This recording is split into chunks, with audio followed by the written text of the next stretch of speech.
Good morning, আসসালামু আলাইকুম সবাইকে। আজকে আমি একটা বানাবো রাউন্ড ক্রোসেন। এটা নাম হলো স্নিচ।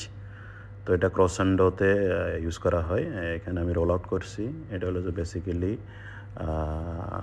Cross lamination. তো এখানে candid orange and choco chips দেওয়া হয়েছে আর কি।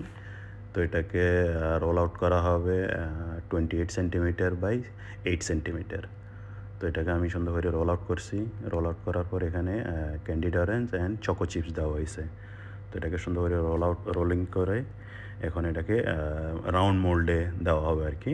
তো এটাকে প্রুভ করতে হবে 2 ঘন্টা। তো প্রুভের পরে বেকিং করতে হবে। বেকিং 190 টেম্পারেচারে 25 মিনিট। তো বেকিং হওয়া শেষ। এখন আমি এটাকে গার্নিশ করব। তো এটা গার্নিশ করার আগে এখানে গ্লেস ইউজ করা হবে আর কি। আমি ইউজ করছি গ্লেস, কোল্ড গ্লেস শাইনিংয়ের জন্য।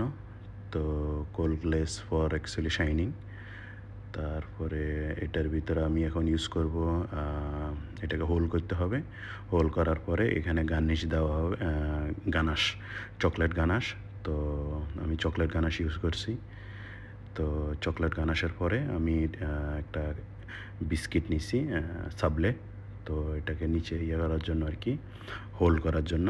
তো এটা উপরে আমি গার্নিশ করার জন্য দেবো একটা ক্যান্ডিড অরেঞ্জ 1 পিস। তো it's ready already. So specially for breakfast is খুব ভালো একটা ইয়া। So enjoy your breakfast. I hope you guys like. Thank you very much. আসসালামু আলাইকুম।